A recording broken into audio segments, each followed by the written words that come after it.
The best business advice I've ever received is keeping things simple, is not adding things, taking things away. Every single year of your business, what can you simplify? What can you take away? And that goes for pricing, products, customer experience points, your marketing. Is there anything you can stop doing? So instead of thinking, what else can I do? Honestly, start thinking, what can I stop doing so that you can do the stuff that you enjoy more? You can do that better. You can do more of it. Do what works. Do what suits your skill set. Yeah, take more away. Stop adding stuff. Simplicity. Welcome to the Beginner Photography Podcast. Today, we are hearing from 15 photographers who share the best piece of business advice that they have received to help them achieve a distinctive and sustainable business. Hey, I am your host, Raymond Hatfield, and this episode is brought to you by CloudSpot. When I first signed up for CloudSpot, it was so that I could deliver photos to my clients in a beautiful way. But over the years, I've seen them make some really big investments to bring new features that have honestly made my life easier as a working photographer, like allowing clients to build their own albums or holiday cards. That, oh my gosh, just letting them do it, huge time saver. But this year, they have gone all in on helping photographers earn more while working less by introducing CloudSpot Studio. Now, from the first interaction all the way to delivery and honestly beyond, CloudSpot is the all-in-one solution if you're looking to earn money with your camera. So don't wait. You can actually grab a free forever account at deliverphotos.com and then only upgrade when your business is ready. So today, as I mentioned earlier, we are talking about business advice from photographers who have been doing it for a long time. And I really think that you are going to be surprised by what some of them have to share with you. But first, I have a scary fact. In 2016, the U.S. Bureau of Labor Statistics estimated that the number of jobs for photographers will decline by more than 8,000 jobs by 2026. That's right around the corner. And honestly, with AI-generated images, I think that number, I think it's safe to assume, would more than double. It seems sometimes like the odds are stacked against you. And that's because they are, right? In this situation, they are. We're having less jobs, so it's harder to make a living as a photographer. But trust me when I tell you, if you want it, there is room for you as a working photographer. I promise you. The key is to build a strong business that's growing, a business that is sustainable, one that's going to be around for years, and not just something that's going to get you a client today, but one that is going to set you up to get clients years from now. And that's exactly what today's guests share. I mean, they're going to share everything from pricing strategies to how to stand out in a crowded market. So whether you are just starting out or you're looking to take your photography business to whatever that next level is for you, this episode is going to help you plot that path to get there. Now, all of the photographers who you're going to hear from today, I'm going to have a link to their full interview in the show notes of this episode. So if you want to hear more from them, that's where you're going to go. Show notes, and then you can find their full interview. So with that, why wait any longer? Let's go ahead and get kicked off with business advice from Vanessa Joy.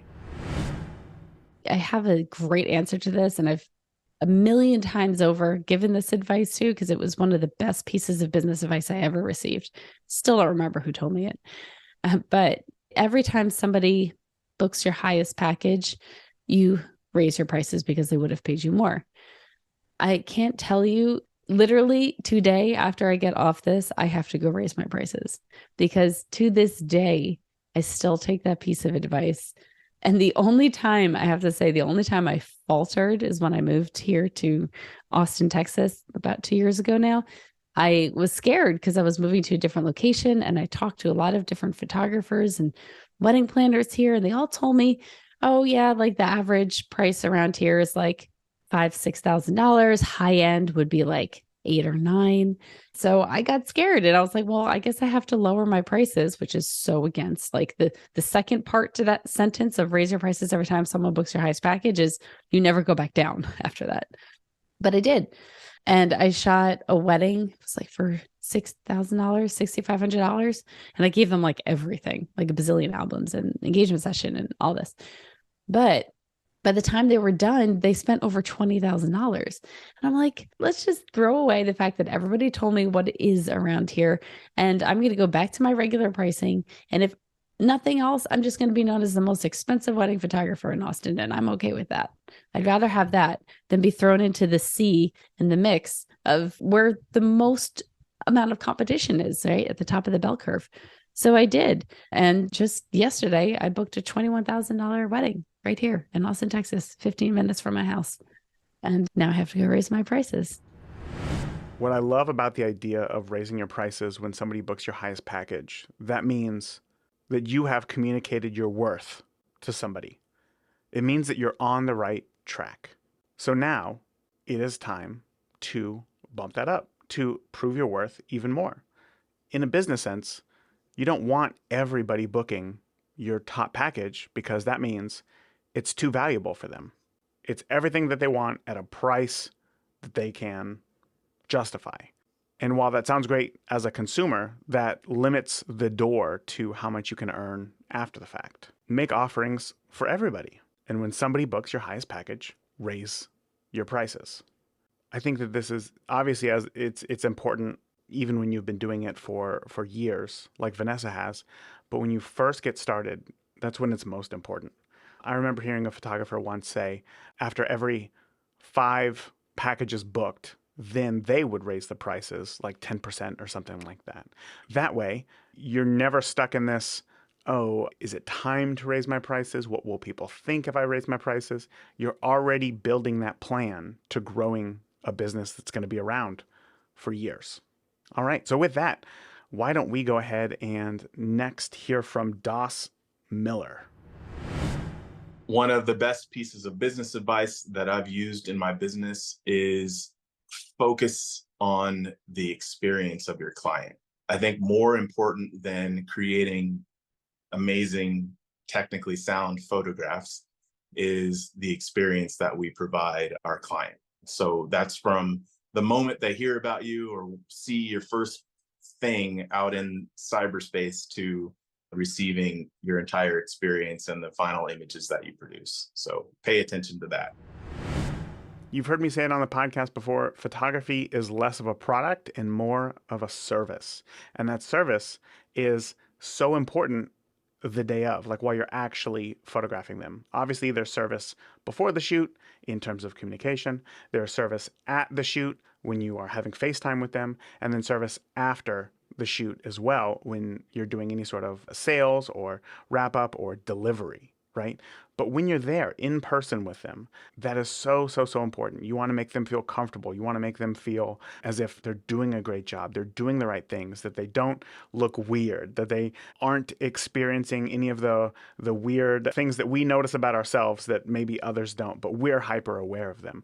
Let them know that they're doing great and that they are in good hands.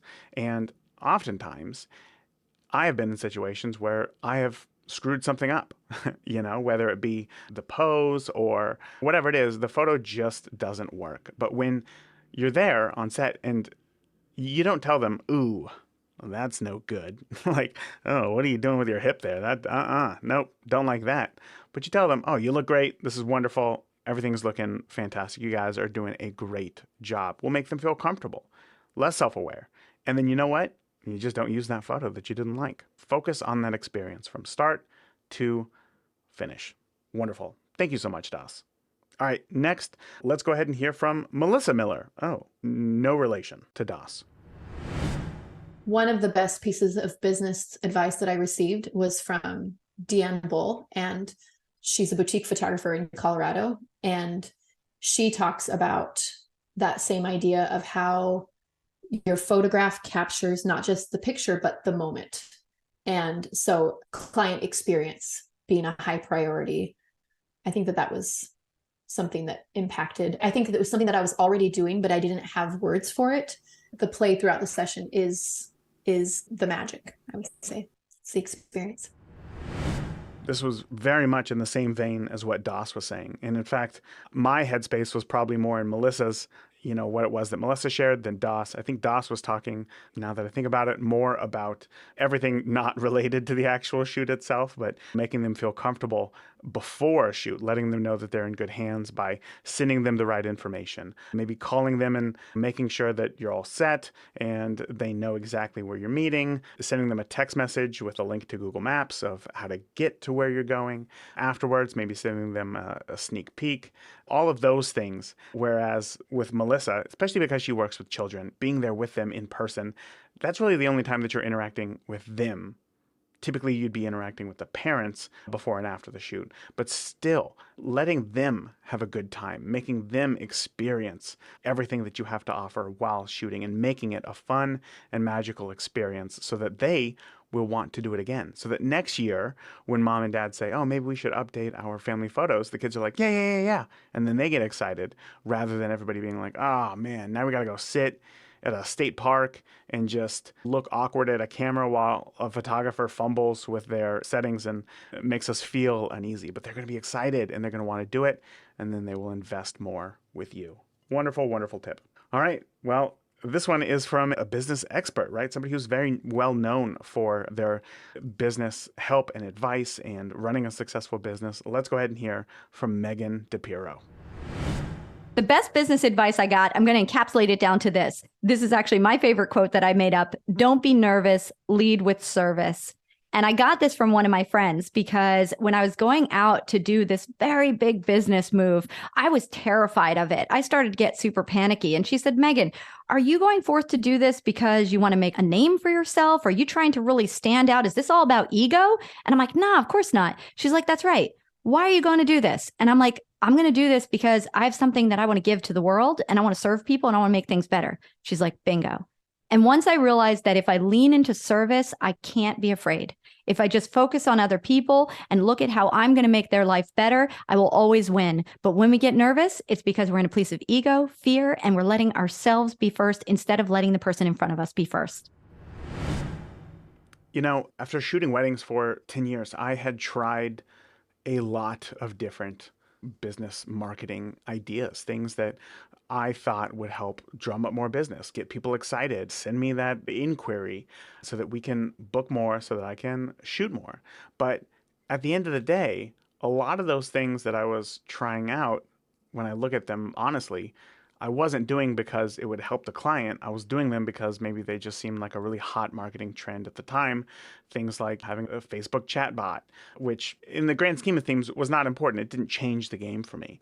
All of these things that I had tried did not change the game. But the things that I did implement that were leading with service always worked. And not only that, but helped drum up business in the future. So when I thought to myself, I'm going to bring my little Fuji Instax printer to a wedding, print up 10 or 20 photos from the wedding and put it in a small DIY album right there at the wedding and then hand it to them at the end of the night. Did it cost me money? Of course it did. Did it take up my time at the wedding? Of course it did. Was it a lower quality product than having an album printed by a professional printer? Yeah, it's an Instax print. It's not known for its image quality, but at the end of the night when I would deliver it to them, holy cow, their eyes would light up. They would get so excited. They would bring all of the bridal party over to look at the photos. They'd bring the parents over to look at this cool album, because what it did was leading with service. You give them something that lets them see that you can be trusted, lets them see themselves in their work and gives them a taste of what is to come. So important. Those things always worked and would eventually book me weddings later on, say when a bridesmaid was getting married or a groomsman. So when in doubt, especially right now, what do I do with AI and ChatGPT? There's so many things that I could do and implement. And if it feels weird, ask yourself, am I doing this to serve my client or am I doing this just for me? And that should help guide you. That was wonderful advice from Megan. All right, next up, let's hear from fantasy photographer Liza Roberts. The best piece of business advice I've ever received is cliche. Like you hear it all the time, but you're going to lose money before you make money. So like, it's okay to go broke for a little bit. I mean, like, obviously not like, be careful, but it's okay to not like really financially succeed. You're going to succeed before you, like, it's going to look good on paper before it looks good, like in the bank. This one is a bit of a slippery slope, right? I don't think that Liza here is giving us carte blanche to just buy whatever we want and say, oh, it's for the business, so it's whatever. But trying to say, hey, look, there are going to be things that you need that need to be better quality than maybe the things that you currently have or that you could buy at just a big box store when you walk on in there. But there's more specialized equipment. And if that's the case, don't be afraid to spend the money, again, going back to what Megan said, if you're doing it so that you can lead with service. I mean, when I first registered my business, had my business bank account going, and money was coming in, it was like, holy cow, like I'm making money here and I can use this money to invest in my business. And I would think about all the things that I could buy. Oh, do I need a second camera body? I probably do. Do I need additional lenses? Yeah, I could probably use a few more lenses. Do I need backups to those lenses? Probably not. I probably didn't need to buy a backup 24-70. You know, I could get away with some things, but others you can't. So if you ever saw the show Mythbusters a long time ago, one of the guys was a guy named Adam Savage, one of the hosts of the show. And he has a pretty popular YouTube channel still going on today. And one of the things that I heard him say once was when you're buying anything new, buy the cheapest thing that you can. Buy the cheapest thing that you can. So that when you realize that you use it a lot and it breaks or something, oh, that's what you invest your money in. Now you buy something that you actually use, you have working knowledge of, and you know exactly what it is that you want out of it.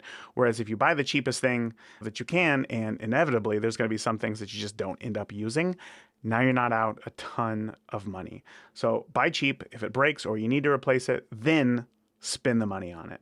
And I wish that I would have known that advice when I had first got started, because man, I just wasted so much money on just dumb stuff. So that was wonderful advice from Liza Roberts. So now let's go ahead and hear from portrait and commercial photographer Mark Fox. The greatest piece of business advice that I've received would have to be something to do with don't stop. Even if you're going through that down part of photography where you think you're not quite good enough to become a professional, that's the period where you really need to grind and you need to kick through that barrier. Because once you break through that, you then get a bit of confidence and other people see you. I like to put it in a metaphoric way of, if there's a forest fire that's devastating the whole forest, there's always that sprout that comes out and flowers. And I think once you go through the doubt and anxiety of not being a good photographer, that flower that comes at the end of it becomes fresh. It can be so powerful in someone's career. So for me, it's very much like, don't give up, you just power through. If you're in any photography groups online, if you're friends with other photographers, especially wedding photographers online, the first of the year is probably one of the hardest times for you as a photographer because, you know, so many people get engaged between Thanksgiving and New Year's Day that January is a great time to start putting out your services and let others know that you are available to shoot their wedding and that you would love to chat with them. And again, if you're in the world of wedding photography, you see so many wedding photographers posting nonstop all throughout January. The reason why is because it works. But sometimes it appears as though somebody's booking more weddings than they actually are. So when you're posting constantly, and the inquiries aren't coming in multiple every day, or even every day, maybe it's every few days. Maybe in the entire month of January, after posting 90 times on Facebook that you're available as a wedding photographer and asking your friends to share your information, you get 4 inquiries. And that is hard. I mean, that makes you feel like, what am I doing wrong? Because I see so many photographers posting online that, you know, it's December, you know, book me for your wedding. It looks as though it's working for them. So why isn't it working for me? And that's a hard feeling. And sometimes it makes you say, oh, forget it, I'm not going to post today. Like, it doesn't even work anyway. And you kind of get this skewed view. But like Mark said, when things get tough, when you start to encounter these barriers, if you push through them and just keep going and you push through them in a way that like it works, and you get out of the other side and you say, oh, wow, actually, I still had a successful year, even though I didn't book a lot of weddings in January, that gives you confidence. That gives you so much confidence so that when next January comes around and you realize, oh, all these photographers are posting, book me, book me, book me. But really, maybe you'll get 6 inquiries and you'll book 1, maybe 2 weddings. It's not such a hard thing for you to take. That's just kind of the flow that you go through. So when things get hard, really, do not stop. Don't stop. Wonderful advice. Thank you so much, Mark. Next, let's go ahead and hear from photographer Savannah Dodd. The best advice I've received for photography business is to shoot what you love, to really focus on the stories that you want to tell, the themes you want to photograph, and to really follow your passion. Because if you're photographing what other people think is good, or you're following some sort of elusive, goal of what the good story is, you'll end up just sort of replicating what other people are doing. But if you really follow those passions, I think that that's where you get into creating work that's not only meaningful, but quite creative and quite unique. Just shoot for yourself. It's that simple. It is that simple. You shoot for yourself, you stand out. It's simple, but it is not easy. I know that it's not easy, especially when you are so new to photography and you're wondering, how do I get a look? How do I get a style? How do I make this image known that it's mine? How do I do that? It's simple, but it's not easy. It takes time and it takes lots of shooting. It takes lots of shooting and looking at your work and asking yourself, well, what do I like about this photo? What don't I like about this photo? And then make a list of those things so that going forward, you can start to do more of the things that you like, do less of the things in photography that you don't like, and start to build your own personal style. Not paying attention to exactly what others are doing because, well, they're already doing it. What's that phrase? Be yourself. Everybody else is already taken. It's very true in photography as well. Here's a fun story. So it turns out, I don't know if you knew this or not, but there's about 10 or 12 different versions of the Mona Lisa. Crazy to think of. And they all are extremely similar. And what's crazy is that Leonardo da Vinci didn't paint all 10 or 12 of those, but Leonardo da Vinci had students of his who were working with him to learn painting, to learn what it's like to be a painter, to become a better painter. They were working under him. And the first Mona Lisa that was hung in the Louvre was discovered later on to be one of Leonardo da Vinci's students' copies of the Mona Lisa, not Leonardo da Vinci's himself. So what does all this mean? It means when you do something enough to where you have your own style, where you put your spin on something, a million other photographers can do the exact same thing, but it's not going to be yours. Once it was, confirmed which one was Leonardo da Vinci's. How they did that, I don't know. But once it was confirmed, they put up his photo in the Louvre. Why? Was the other one not good enough? No, it was. It was good. It was great. That's why it was hung in the Louvre. But once they discovered that it was Leonardo da Vinci's, he had a name for himself. He had a style. It was his. They hung it up. You can do the same thing. Other photographers are shooting in the exact same subject matter. You have a way of doing it on your own and making it uniquely yours. I hope that wasn't a huge rambly tangent. Rambly Tangent. That would have been a good band name in high school. Rambly Tangent. Okay, anyway, next let's go ahead and hear from commercial photographer Amanda Thomas. The best pieces of business advice I've received is make a plan. That isn't necessarily a business plan because I didn't make a business plan. I dived in and I started. But with regards to where you want to go on an aesthetic level, do you want to shoot for magazines? Do you want to shoot rock stars? Do you want to shoot cars? Do you want to shoot weddings? What is it that you want to shoot?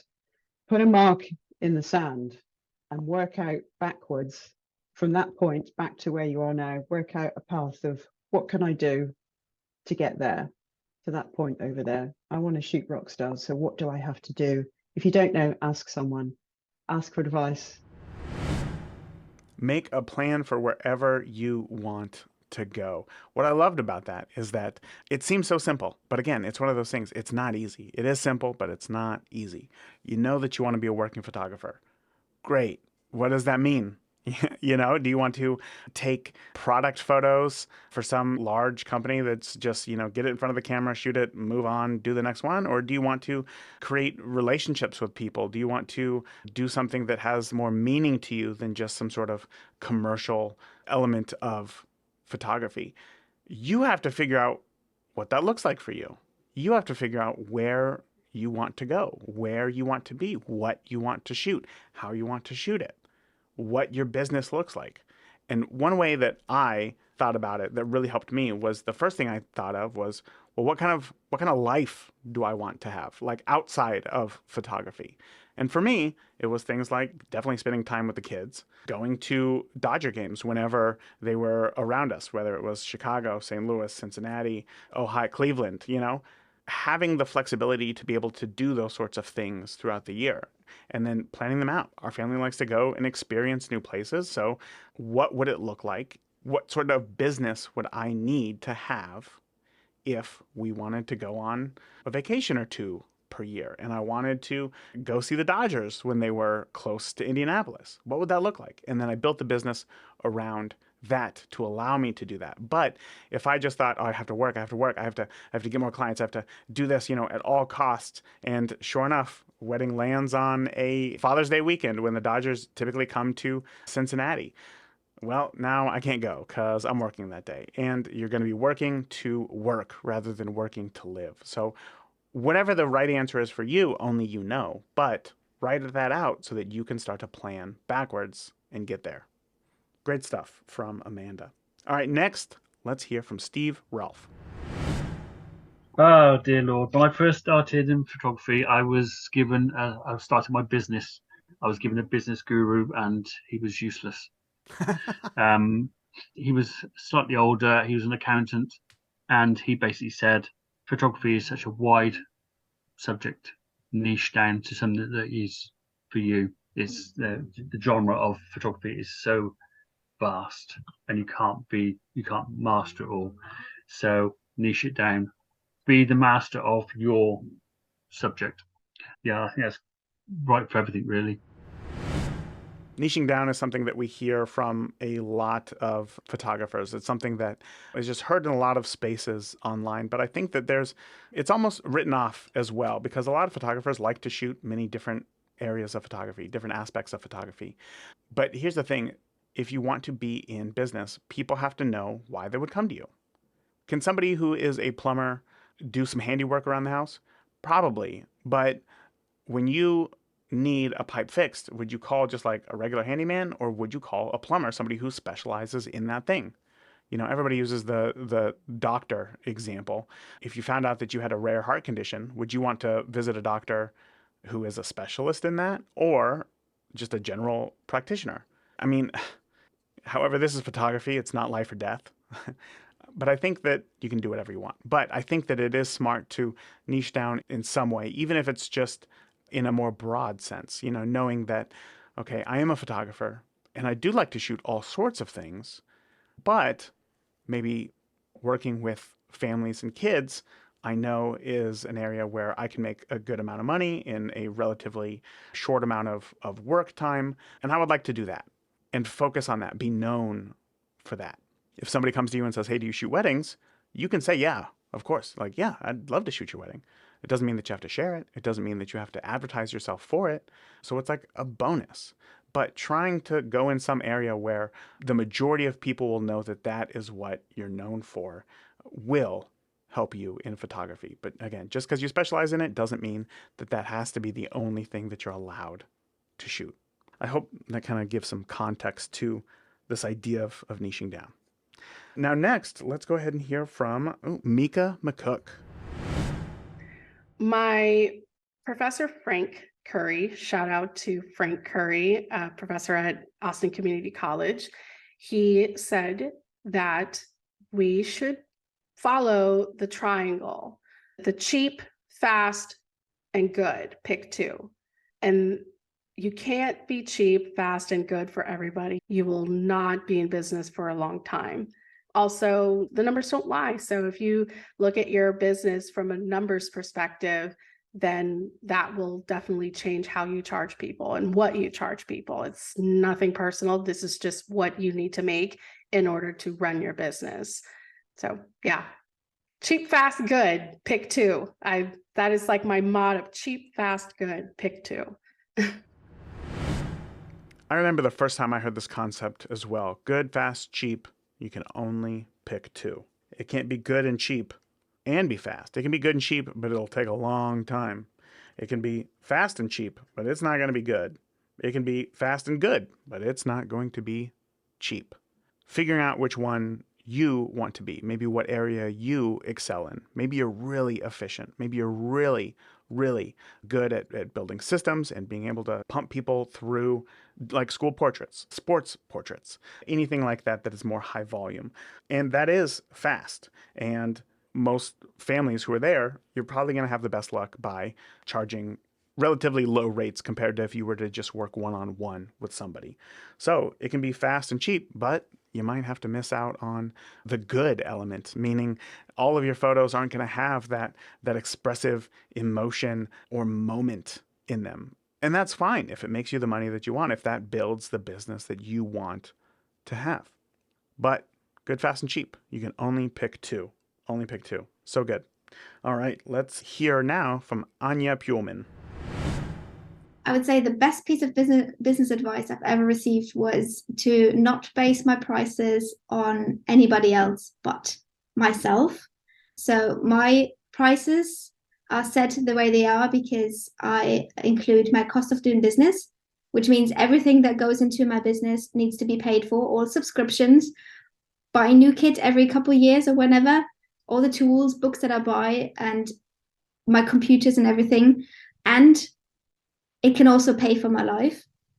So if I look at someone else in my area who charges half my price, I have no idea how they came to that number. They could have plucked it out of thin air, but they also could be a stay-at-home mom that doesn't have to work because their husband is a big shot at work and just makes all the money. So basing your prices based off what you need to live, I think was the best piece of advice. And I'm still struggling with this because the number is most likely always much, much higher than you think it would be. When I had first started shooting weddings, of course, I'm going to look at the other wedding photographers around Indy. And when I would see these photographers, actually Dauss Miller, he was one of the first who I had actually noticed his wedding photography here in Indy when I had first got started. And I think he was charging like $8,000 to $10,000. And this was back in 2013 or so. And I remember thinking to myself, how in the world does that even make sense? But I was looking at it through completely different eyes. I was looking at the cost that I would have to, like my cost of shooting a wedding versus I wasn't looking at his cost of shooting a wedding. I was looking at my one Canon 40D with one lens. He had suitcases full of gear, suitcases full of lighting equipment, probably very up-to-date computer so that he could get through things fast. He had employees that were working for him, second shooters. There's a lot of things going on. So for me to just say to myself, well, he charges $8,000, I could charge $8,000 right away is a very unfair price to charge because it doesn't fit. We're not the same people. We don't have the same life circumstances. So try to just take a minute and avoid looking at what everybody else is charging. Sit down and write down all of your costs. Like Anya said, what subscriptions do you have? You got Lightroom. You're going to have maybe bookkeeping software. All of the things, write all of them down that you may pay for. Write down how much it would cost to upgrade your gear every 5 years, about the average length of depreciation if you're depreciating your camera gear on your taxes, at least here in the States. Write down how much you want to earn. Write down how many shoots you want to do per year. And then divide it all up. Figure out what the price of your photography has to be in order for you to stay in business. Remember, there might be photographers out there shooting, here's a good example, the Blooms. Philip and Eileen Bloom. They shoot a mini session for, I think, $100. And other photographers are like, that is the craziest thing I've ever heard. And yet their average spend on a mini session is $10,000. What works for some people, what you see on the outside, does not necessarily mean that it's going to work for you, because you don't know their life circumstances. You don't know what they got going on. You don't know what their business practices are afterwards. So don't worry about any of that. Just focus on yourself and your needs so that you can ensure that you're around for a long time to shoot more. Yeah. All right. How about now we hear from photographer Harry Skeggs. The best piece of business advice I have ever received was to put a naught on the end of my prices. And that was an odd one for me because I just thought it's insane. But if you don't value yourself, others won't do it for you. So if you price yourself very cheap, people will think it's garbage. If you price yourself as expensive, people think there must be a reason for that. And it is this sort of odd quirk of the fine art world, but it is kind of true. You have to believe that you're at this level. No one's going to do that for you. And honestly, it's pretty powerful. It's the same sort of concept as, people can't love you unless you love yourself. And it is that. And it does work, and I think it was one of the things which helped me kind of elevate to the next level, for sure. If you don't value yourself, nobody else will do it for you. Holy cow. Seems so simple, but man, that is not easy, right? That's kind of the whole theme today. All these things are simple, but they're not necessarily easy. Oftentimes when we look online, we're seeing a lot of photographers' best works. And we just assume that everything that comes out of them is of that caliber, just great. And we are very aware of all of our mistakes. That's just how we work as humans. We see our mistakes very easily. When we look at another photographer and think all they do is just produce knockout work, and I look through my Lightroom category and I have a keep rate of like 1 in 10, it seems like I'm faking it. It seems like, man, maybe I'm not supposed to be here. I'm just like really struggling. But again, kind of like what we were saying with Anya, you don't know their hit rate. You don't know what goes into their images. So value yourself. Value what it is that you do. Take pride in it and value it, because nobody else is going to do that for you. That's hard. That's hard. Well, now I think it is time to hear from Julie Christie. The best business advice I've ever received is keeping things simple, is not adding things, taking things away. Every single year of your business, what can you simplify? What can you take away? And that goes for pricing, products, customer experience points, your marketing. Is there anything you can stop doing? So instead of thinking, what else can I do? Honestly, start thinking, what can I stop doing so that you can do the stuff that you enjoy more? You can do that better. You can do more of it. Do what works. Do what suits your skill set. Yeah, take more away. Stop adding stuff. Simplicity. It's funny how we as humans just always want more. We always want to do more. We always want to, in business, offer more. We always see how others have more. And we're always thinking about the things that we want. And that can be very overwhelming to continue to introduce and have more and do more and be obligated for more things. That can be extremely overwhelming. So to hear Julie say, just try to make it as simple as possible. And each year, ask yourself, what can you stop doing? I think that's great, because oftentimes, at least in my case, I would introduce things just because I thought that it was a good idea. And then I would just continue to do them because, well, I do them. So why would I just stop doing something? But at the end of the year, asking yourself, maybe what of the things that I do don't necessarily work to bring in business? Did I actually book any weddings from Twitter this year? I didn't? Oh, wow. I actually spend a lot of time writing, tweets for my wedding photography business. Just an example. But if it's not working for you, ask yourself, how can I make this simpler? How can I cut the fat without cutting off my own leg to lose weight? So figure out, what can you simplify? What can you take away? And how can you make an easier business for yourself that is just as impactful and successful? Great tip. Okay, let's hear now from Tavia Redburn. I think that this is maybe not business advice that I've received, but advice that I've learned. And that is, I don't have to be the best photographer. I have to be the most persistent photographer.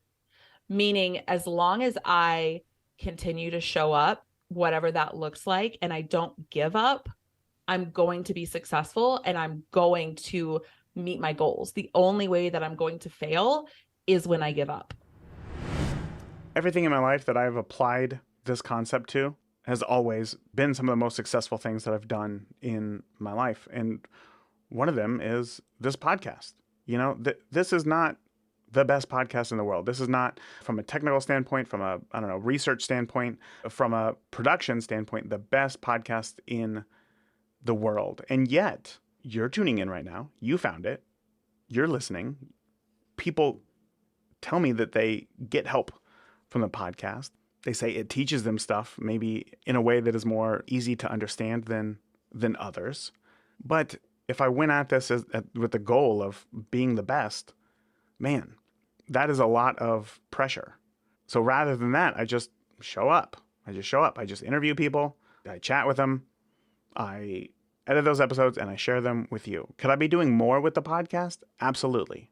Are there a million other things that I could do to make this the best podcast in the entire world? Yeah, absolutely. Or even just better. Not even necessarily the best, but just better. Yeah, absolutely. But at the end of the day, way out is being the best, or is being persistent the best? And there's that quote that 99% of success is just showing up. Who said that? Well, that's another thing I'm going to look up. Let's see. Woody Allen. So there you go. The guy who has made at least, according to Google, if you type in how many movies has Woody Allen made, it just says at least 63. That is so weird. So the guy who has made at least 63 movies says success is showing up. Be persistent and then work on perfection as you go.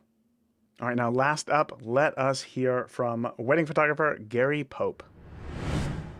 The best business advice I probably have ever gotten was, there's a author out there, he's a business guy called Seth Godin. He has a book called The Purple Cow, where it recommends you to stand out in your market. You want to be the purple cow. People see cows all the time, and the second they see a purple cow, that's when they'll get interested in it because it's something different. That helped me think a lot and be encouraged a lot and continuing going on with niching down my business. And it's one of the best things I've ever done with my business. So I attribute a lot of that to his teachings and stuff.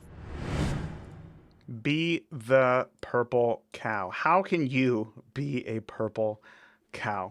What an easy to understand metaphor too, because there's nothing special about the purple cow necessarily. It doesn't make different milk. It doesn't dance. It doesn't jump over a moon. It's simply purple. Its abilities are exactly the same as every other cow. Its offerings are exactly the same as every other cow. But simply because it's purple, it stands out enough that everybody pays attention to it. Man, what could you implement to become a purple cow? What can you do to stand out as a photographer in your genre of photography? What could you do? I hope this episode brought you inspiration. It didn't get you down like how I started with that statistic about photography jobs declining in the beginning. But I hope that this gave you hope. I hope that hearing from photographers who have made an impact, who have had success in business, photographers who are living their dream of being a working photographer, I hope that hearing from them has given you the inspiration to know that you can do it yourself. You can do it. And remember, here's the thing, is that I don't want you to list out everything that every photographer here today said and then immediately go implement it into your business, whether it's starting off or you're looking to grow. I don't want you to implement everything, because like learning the technical aspect of photography, you really have to know how it works before you can start to bend the rules to make them your own, right? You have to know when the rule of thirds works and when it's just okay. But you have to know how to do it. You have to know how to use it very well before you can, maybe put the camera at a bit of an angle, what they call a Dutch angle, make it a little bit more skewed. But you can't know that until you know how to use the tool. Know how to use these tools. If there was one thing today that stood out to you, follow that first and really get to know it. Really figure out how to make it work for you before you start changing things up and bend the rules to make it your own. Make your business your own. Now, I have a little gift for you today because I know that there was a lot to hear, to learn, to understand, to remember. So I want to give you my free downloadable guide called the 6-Step Photography Business Plan. If you are looking to grow your business, if you're looking to start a business, in this free guide, I go over everything that I found important in my wedding photography business. But these work for more than just weddings, really any type of photography. The 6 areas, we'll call them, are legal, marketing, communication, pricing and sales, shooting, obviously the technical aspect, and the client experience. Many of these things we talked about today, actually all of these things we talked about today, except for the legal side of things. But anyway, I go over all of these steps more in depth in this free guide. So I want to invite you to go ahead and grab it for yourself for free by signing up over at beginnerphotopod.com/431. That's the number of this episode. Again, that's beginnerphotopod.com/431 to grab your free 6-step photography business plan now. That is it for today. I hope that, again, you really enjoyed this one, that you found inspiration, that you're going to go out, that you're going to shoot, that you're going to start making progress towards your goal as a photographer. So with that, remember, the more that you shoot today, the better of a photographer you will be tomorrow. Talk soon. Thank you for listening to the Beginner Photography Podcast. Keep shooting, and we'll see you next week.